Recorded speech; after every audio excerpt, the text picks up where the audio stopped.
I was shooting in Winnipeg and everybody was like, did you see it? Did you see it? Yeah, I saw it. That kind of stuff you can't manufacture. It just has to happen.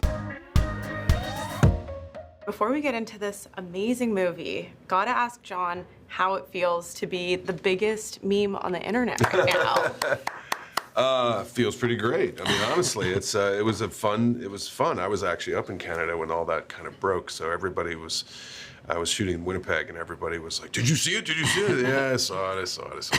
It's funny. It's always that kind of stuff you can't manufacture. It just has to happen. So in the moment you weren't thinking, this is gonna I can't wait for this to blow up. This is gonna hit. In fact, it wasn't even the song that was playing when we were shooting it. It was some other piece of music, but the song, I guess, by some Scandinavian DJ that came up with that song, and it was like #1 on Spotify for however long. I was like, okay. Wow. It's crazy what just Everybody gets wins. Yeah.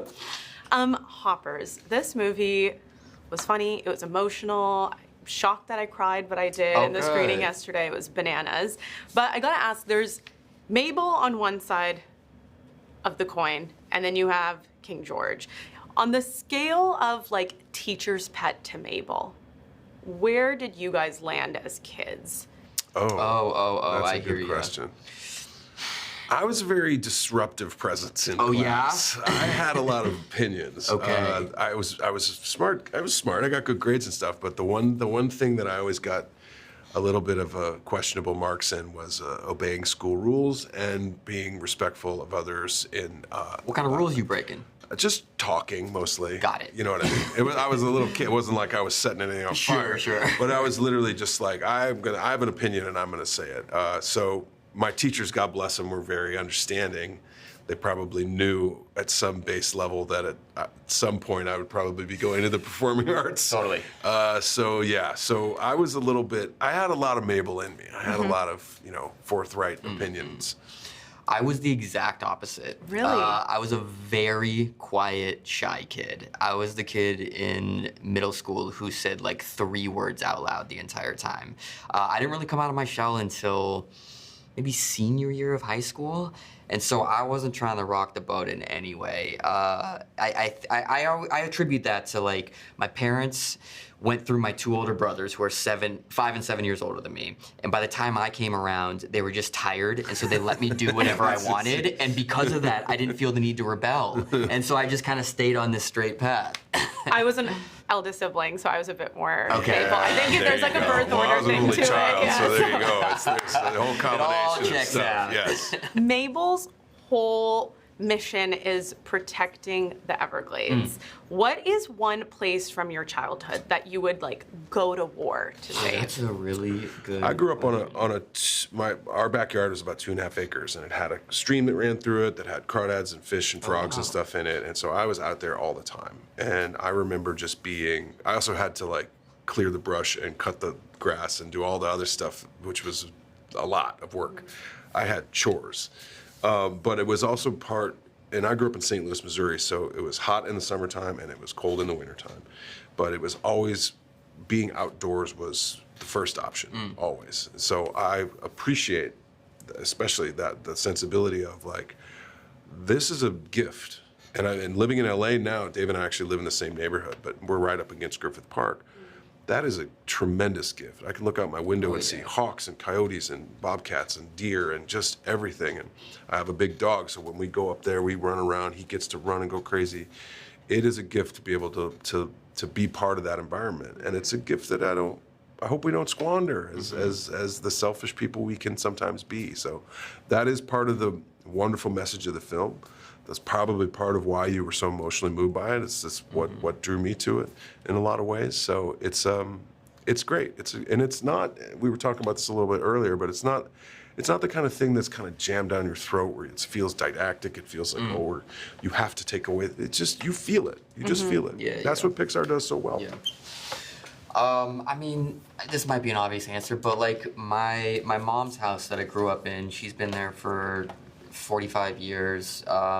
She hasn't touched the house since I left. Like, you go into my bedroom, I still have all my sports posters. The only way they come off the wall is if they literally fall off the wall. I got my bookshelf with all my stuffed animals still there, my trophies from playing sports. She hasn't touched any of it.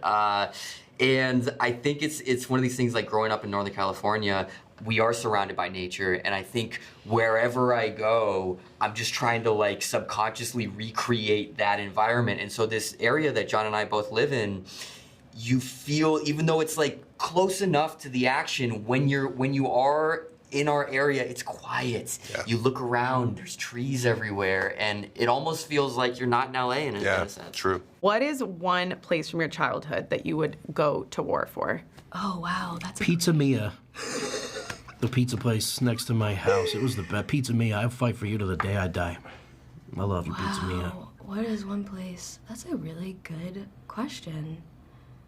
You know, You can help me fight for Pizza Mia if you want. I'm gonna join the fight for Pizza Mia. Or I guess something in your life you feel protective over. I mean, honestly, this is too on the nose, but like, I love national parks. I love, you know, public land. I love preservation and like that, and I think it's so important and is starting to become seem like it's less important in the public consciousness, and in that, I hate that, you know, I think it's always gonna be important, and so, yeah, protect the lands. Right. I'm gonna take back my pizza place answer and say my two beautiful daughters.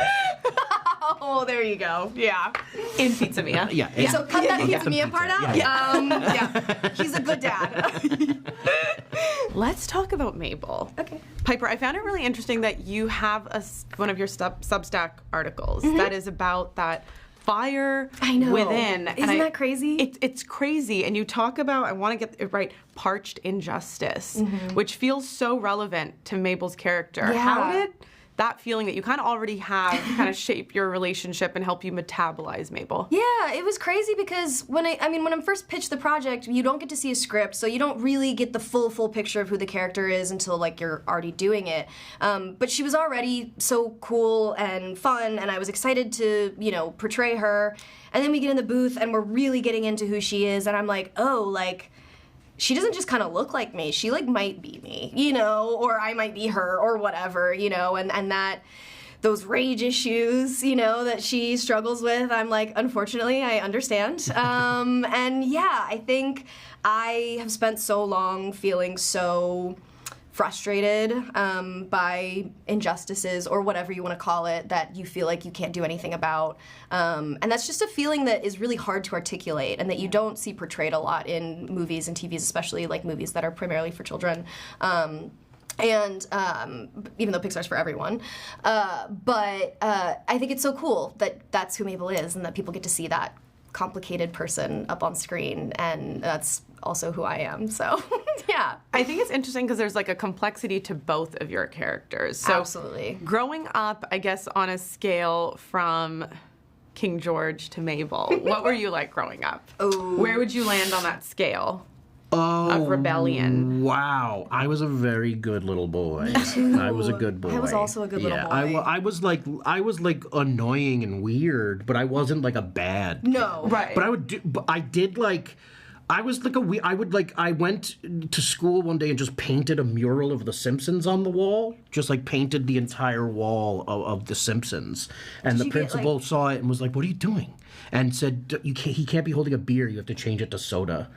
So that's I had like a Duff beer in his hand, so we changed it to a soda, and it was there for 20 years. Like that's it was like, insane. Yeah, it was like that. I did that. Like I was Rebel. like I did like weird stuff in school, but I didn't do anything. When I went to college, my mom told multiple people that she hopes I act up because she was like, she's too good. Like she's gotta go out there and live a little.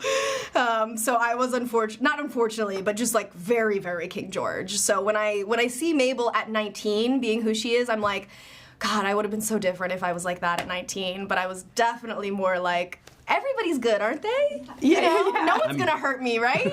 I'm full King George now, though. Yeah. Full King George. I'm including the bald. pretty Mabel, I think. But I do have my George moments, 100%. Yeah.